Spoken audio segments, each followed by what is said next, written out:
Hello my guests, welcome to a new setting. We're here in the cozy corner with one of the many mice in the house, a croissant, and Miffy the jester. I sewed this myself. She has a little duo patterned outfit on. This headpiece, designed the pattern myself. Yeah. But we're here in the cozy corner today because I wanted to talk about one of my many loves when it comes to food and drink, which is tea.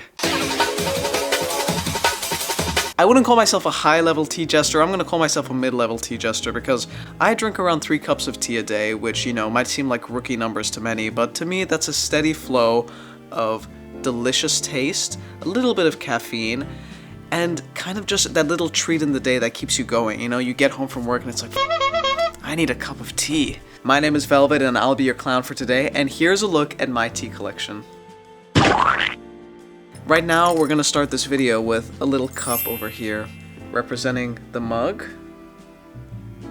straight from Romania.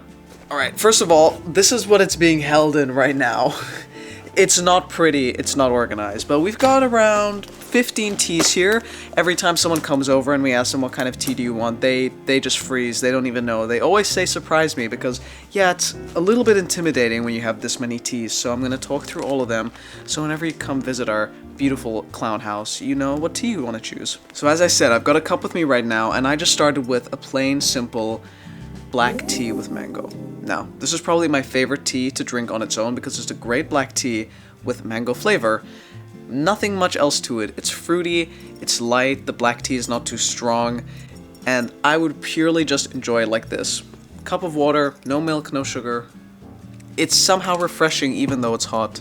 And we always buy everything loose leaf, or we try to buy most things loose leaf. Buying loose leaf tea is much cheaper in the long run because you get around 100 cups of tea from this for €5. Also, one of the biggest joys in life is going to a tea shop and spending 40 minutes there sniffing every single tea. So why would you take that joy away from you? Go to the tea shop, buy a loose leaf tea. Alright, next up in the collection, we've got 2 teas from Groene. I never know how to pronounce this, but anyone in Europe will know that this is the fun place to go for a cheap tea. This is great for beginner tea jesters. You know, if you're trying to get into tea, but you don't want to spend a lot of money and you want to try some fun flavors, go to Groene because they're very cheap. I think a whole pack of this is €3, and they have a lot of fun flavors. So these were both gifted by friends. This one is Irish Cream. Super lovely black tea with like this vanilla Bailey's scent, and that flavor does come through as well for a richer tea with more body. This is what it looks like. As you can see, the leaves are much more ground and fine than a higher quality tea. That's how you can tell the difference a lot of the times with a more expensive or a cheaper tea. But for a flavored tea like this, where you just want half tea flavor, half flavor, it doesn't really matter. And this other tea is, I don't remember, we got this a long time ago, but I believe it's a green tea with some fruit flavor. Yeah, it's like a green tea with little chunks of dried fruit, apple, I think some maybe rose and hibiscus leaves. Next up, we've got a type of tea that I'm not a huge fan of, and that will be Rooibos. So, Rooibos, for those who don't know, is a non-caffeinated tea. It's actually more like an herbal tea made from the Rooibos bush, which is typically found in South Africa. I believe that's where it's native to. I would describe it as slightly medicinal because it has almost a cooling effect on the tongue when you drink it. And the flavor is, yeah, slightly honey-esque, but not that strong. And both of these Rooibos we have right now are actually flavored. So this one is a caramel flavored Rooibos, and this one is a strawberry vanilla flavor. So you can drink these on their own, but Boyfriend has a way of preparing this that he really likes, which we're gonna show you right now. So we have Boyfriend here who's gonna show us. What is this exactly? This is a coffee, and this is Rooibos with strawberry vanilla flavor. So I was bored and I wanted coffee, but I did not have the might in my head to do the mocha. So then I was like, oh, I'm just gonna make a French press, but French press sometimes just sucks when it's nothing. So I was like, what if I added tea? So I started adding just Rooibos tea, because this one is really nice. I don't want to add too much, because whenever I added too much of this one, it really tastes like grass and kind of disgusting. I low-key just measure everything by yeah, you just let it steep for like, I don't know, 3 to 5 minutes. Okay, if someone doesn't have flavored Rooibos, do you think it would taste good with non-flavored Rooibos? Yeah, Rooibos is just an awesome coffee, awesome tea. And what would you describe the flavor as? Fruity. Well, you heard it here. Yeah. Okay, so we're gonna segue from Rooibos right into our next tea, which is again, technically not a tea, but can be brewed and prepared like a tea, which is Hibiscus. This is what the blossoms look like. It's pretty, I think they look pretty medieval, pretty metal. Hibiscus is a strong, sour flavor. The combination of rose, cherry, and apple.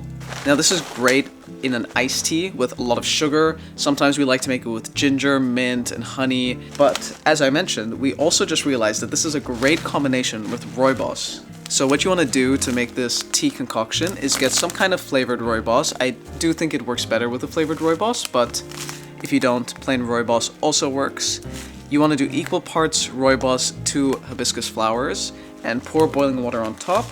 Now, if you've used a flavored Rooibos, I think you can skip the sweetening, but if you have used plain Rooibos, I would suggest putting some honey into it to make it a bit sweeter because, like I said, the hibiscus can be quite sour, so that's a bit much.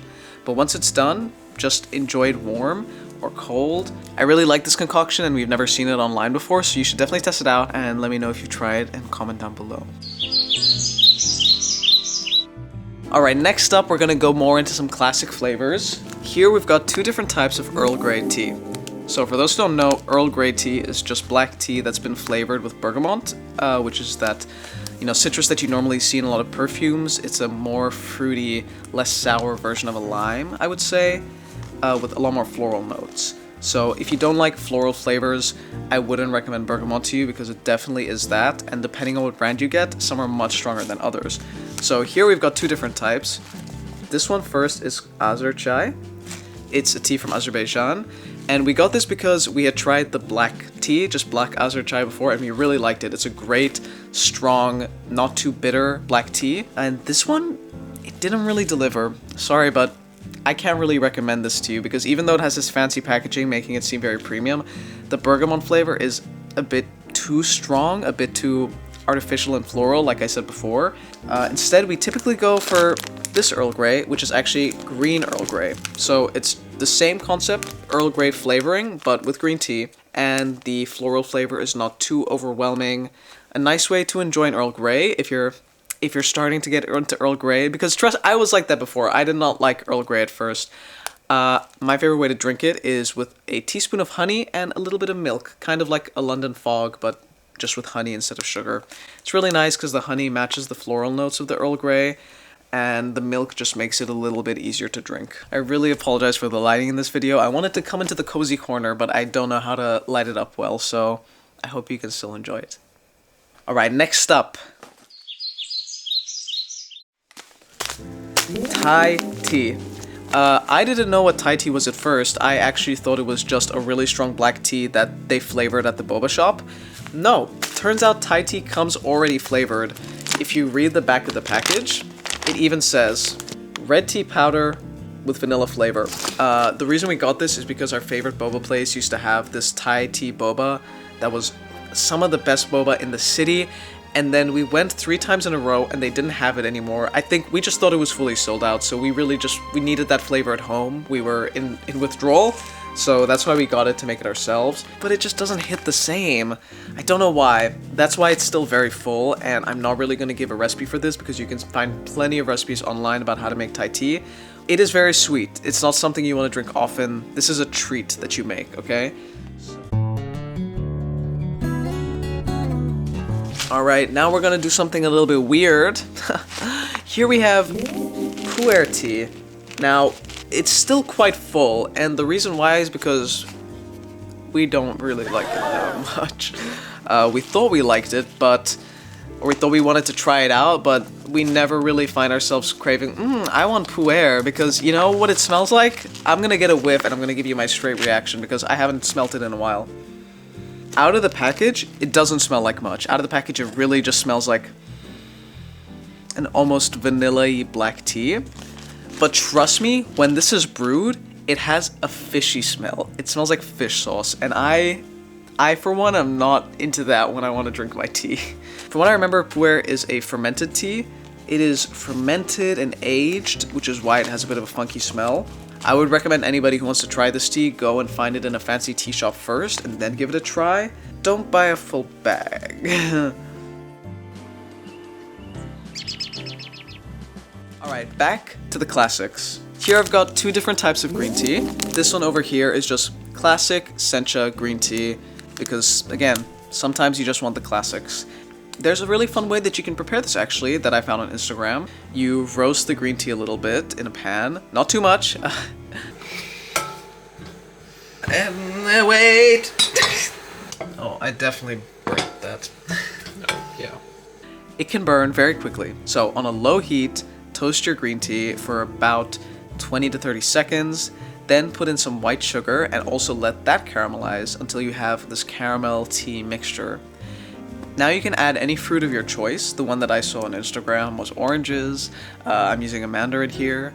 Put in your fruit, let the juices release, let everything get together until you have a syrup. Then just pour your water like normal, let it steep for, 3 to 4 minutes. Pour it out, and then you have this sweet, floral, toasty, nutty drinkness. And this is definitely a nice treat. If it's a cold day and you need something at the end of the night, I would definitely go for this. It's a little bit more labor intensive in terms of tea preparation, but very worth it. And our other green tea that we have is a jasmine green tea. Nothing crazy, just a green tea with jasmine flavor. If you like light floral notes, like a summery floral, then jasmine is for you. It's also very refreshing. It's great to have after a meal or to just cleanse your mouth. We're down to our last 3 teas.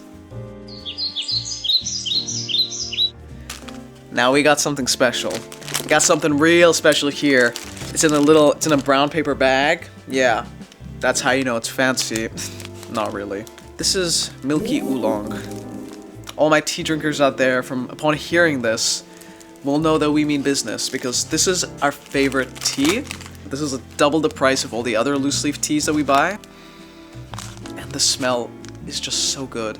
It has the clean, slight bitterness that green tea would have, but that's the after smell. The initial smell is like of a toasted milk powder.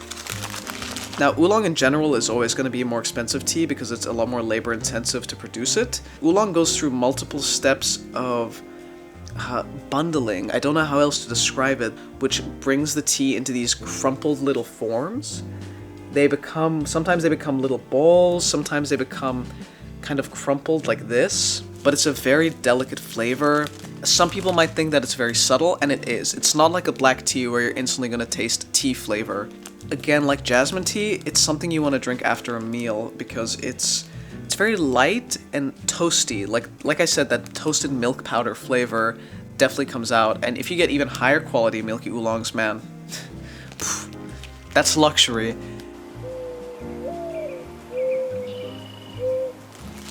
Alright, the last tea.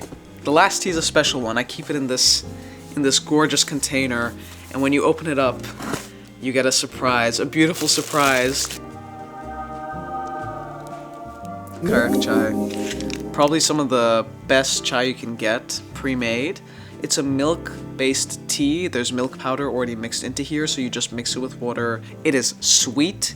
It is perfectly spiced. The tea flavor is not as strong as other pre-made chai mixes, some that I've had, and I've tried all of them. Some of them are way too strong in the tea flavor, not enough spice. Some of them have no sweetness, some of them have too much sweetness. This one is like a perfect middle ground.